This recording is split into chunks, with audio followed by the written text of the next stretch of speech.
This is a teardown of a Luxul ABR-4400 multi-WAN gigabit router.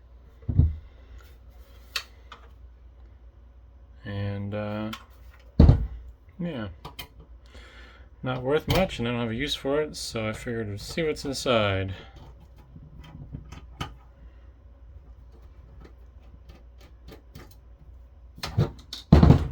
Thought about keeping it just in case I ever had two internet connections, but then I thought about it and it's like, pretty sure I could just make an open sense router. It won't be as power efficient, but I don't know.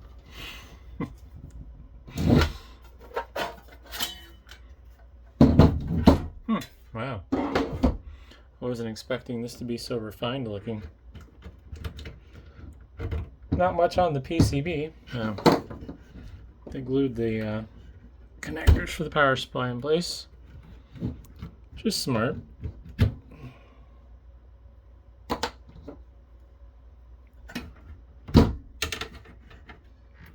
Really clean design. I really like that. Get the power supply out of the way.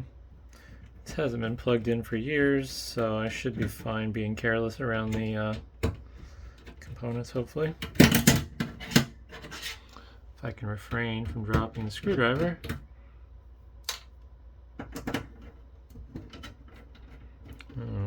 Oh, there's spade terminals. I was like, ew, the power switch is soldered to the PCB, but no, it's not.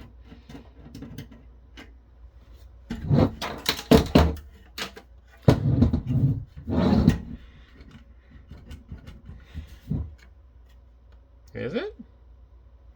I thought those were spade terminals.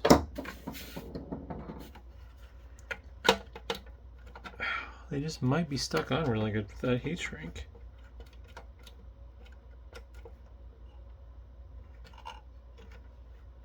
Well, that's the end of my patience. Don't expect anything too exciting from this power supply. Just gonna look, see if there's any branding. Doesn't look like it. There's the details. Come on. There's the details. Not sure what the rated output is. Just your standard switch mode power supply.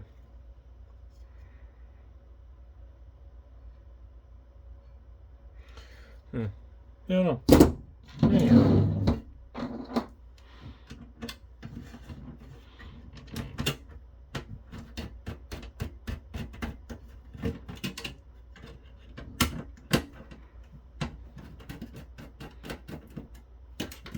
Should be using a number 2 Phillips on this, but yeah. Interestingly enough, I just noticed this has spots for power connector on both sides of the PCB. I don't know if maybe there's a version that's full rack width that runs redundant power supplies. But yeah, it's 2 sets of inputs. And it looks like at least the positive voltage trails. The traces go to each other. There wouldn't need to be traces like that for the ground, I don't think, because there's probably a big ground plane in there somewhere. But I'll pop off the can and the heatsink here.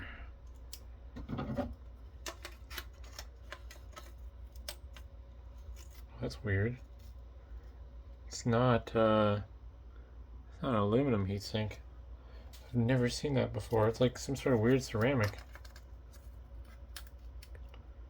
It shatters really easy, so I don't know if I'll be able to get it off. Especially without having the right tools. Hopefully this doesn't shatter into sharp pieces. That looks sharp. Yeah. Can is soldered down too. Maybe not. Maybe it'll let me pry it off. Just probably should have a longer screwdriver for this.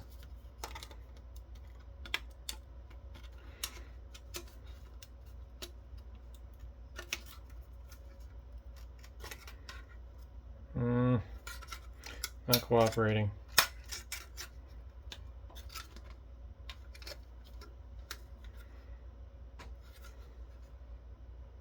feel like I should be able to get this off without it shattering, but I don't think so. Oh well. Moving on. See if we can get this can off. See what the chips under it are. I'm assuming they're going to be the network control stuff.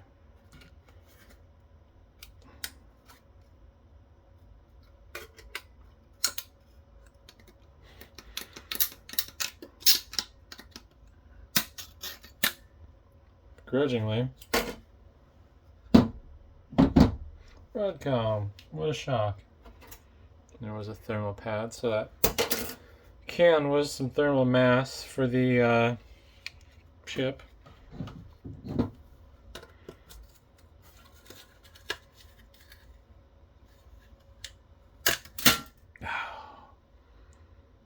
I don't like whatever the heck that is. Not a heatsink though. Just gonna make sure that gets put in the trash.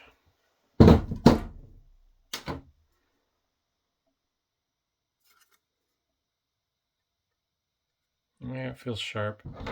Let's see if I can get it off. I see part of the Broadcom logo under it though. Just, yeah.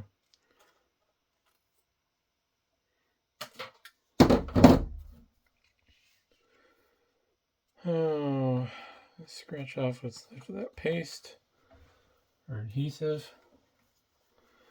All right. So it's the brains of the operation. It's a Broadcom BCM4706 KPBG. Got some WinBond memory. And I don't think that's going to be readable by the camera. I need to keep some like old thermal paste nearby and just rub it on the chip.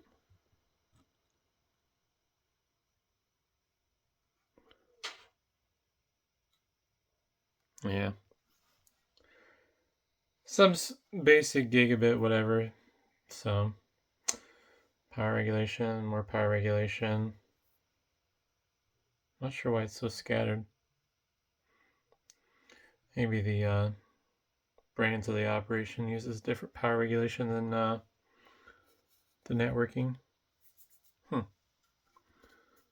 But yeah, and then not much to see on the PCB. Just a bunch of through-hole stuff from the slipping on what these are called, little coil packs or whatever. And then got some passives on the bottom, and then a inductor there. Interesting to put down the bottom like that. These things are usually pretty easy to break. they snap real easy. You gotta be careful. But yeah, I don't know. Hopefully that was interesting, and thanks for watching.